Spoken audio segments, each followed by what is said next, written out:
तो शुरू करें। आज हम लोग पढ़ने वाले हैं बिजनेस कॉम्बिनेशन का मीनिंग एंड कॉजेज। लेकिन उससे पहले आओ मैं तुम्हें एग्जांपल देता हूं जिससे तुम रिलेट कर पाओगे इस कॉन्सेप्ट को कि एक था चंगू एक था मंगू, दोनों में थी तकरार बड़ी।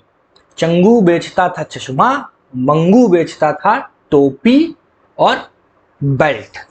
ठीक, दोनों के बिजनेस कॉमन नहीं थे लेकिन झगड़ा चलता था कि कहते थे चलो कोई बात नहीं, हम लोग के बिजनेस अलग है, कोई किसी को परेशान तो कर नहीं रहा है, ठीक है।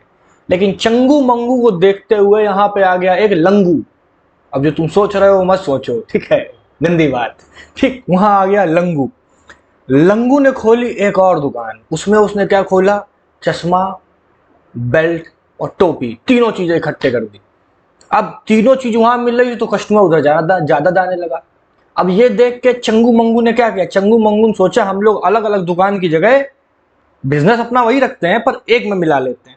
जो 10 कदम की दूरी है उसको हटाते हैं, उसके पास थोड़ा स्टॉक है सब चीज का, हमारे पास ज्यादा स्टॉक है, हम चला ले जाएंगे बहुत तगड़े से। तो चंगू मंगू ने हो गए एक, भूल के अपनी दुश्मनी। राइमिंग नहीं बन रही है, छोड़ो ये कभी। ठीक है, तो उन दोनों ने मिलकर क्या किया? अपनी दुकान को एक कर लिया। अब अपनी दुकान को एक कर लिया तो ज्यादा स्टॉक था उसके कंपैरिजन में, पहले से लोग जानते भी थे, तो एक जगह मिलने की वजह से उनकी दुकान फिर चलो ठीक, तो लंगू हो गया वही। ठीक, तो यही होता है बिजनेस कॉम्बिनेशन में। अब बिजनेस कॉम्बिनेशन क्या है? जब जब दो और उससे ज्यादा यूनिट कंबाइन होती हैं और एक साथ मिलकर काम करती हैं तो उसे हम बोलते हैं बिजनेस कॉम्बिनेशन।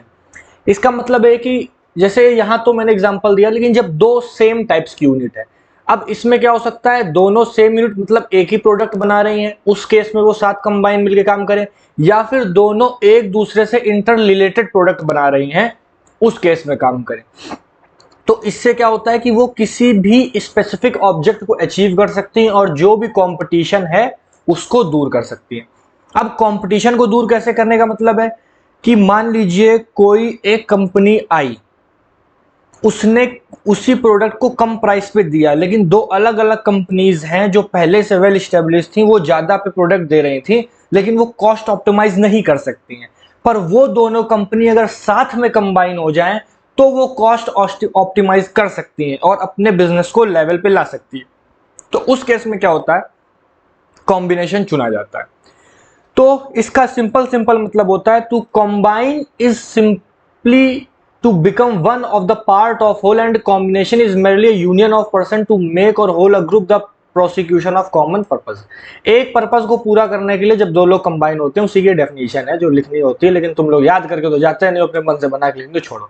ठीक है, अब इसके कॉजेज क्या क्या होते हैं बिजनेस कॉम्बिनेशन के? सबसे पहला, कंपटीशन को हटाना होता है लो टाइम। जितनी जल्दी कॉम्बिनेशन लोगे, अच्छे स्टेप्स लोगे, वैसे ही जो आपको कॉम्पिटिशन नया तैयार हुआ है वो कम हो जाएगा।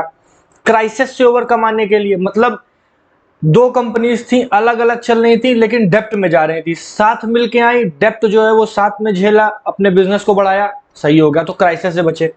फैसिलिटीज को इंप्रूव किया, हो सकता है एक चीज तुम्हारे पास हो, उसके अगेंस्ट में एक चीज तुम्हारे पास हो, जब वो दोनों चीज मिली तो एकदम जहर बना दिया, कतई जहर वाला प्रोडक्ट बना दिया, जहर नहीं बनाया, आई एम सॉरी। ठीक है, और न्यू रिसर्च भी क्या होती है? पॉसिबल हो जाती है। इससे क्या होता है? एक नया स्टेटस मिलता है कि भाई साहब ये ब्रांड और ये ब्रांड मिलके एक नया ब्रांड बना रहे हैं, इस ब्रांड से जो ब्रांडिंग होगी उसका तो ब्रांडम ब्रांड हो जाएगा। ठीक है, टेक्नोलॉजी का इफेक्टिव इस्तेमाल किया जा सकता है। कैपिटल की प्रॉब्लम सॉल्व हो सकती है कि किसी के पास कैपिटल है, किसी के पास कैपिटल है, दोनों जगह प्रोडक्शन है, या फिर अगर आसपास है तो बड़ी फर्म बन गई एक तरीके से। और हो सकता है एक के पास रिसोर्सेज ज्यादा है, स्टॉक ज्यादा है, एक के पास कैपिटल ज्यादा है, तो उस कैपिटल में वो उस रिसोर्सेज को यूटिलाइज करके भी प्रोडक्ट को ज्यादा बना सकता है। सबसे ज्यादा इफेक्टिव मैनेजमेंट हो सकता है परफॉर्म बिजनेस कॉम्बिनेशन के थ्रू। तो ये था बिजनेस कॉम्बिनेशन पेपर के पॉइंट ऑफ व्यू से के हिसाब से जो आप लोग देखते हैं। बिजनेस ऑर्गेनाइजेशन की पूरी प्लेलिस्ट का लिंक जो है वो डिस्क्रिप्शन में है। तो मैं फिर मिलता हूं अगले वीडियो में। अगर वीडियो पसंद आया तो लाइक करना। Thank you, have a nice day.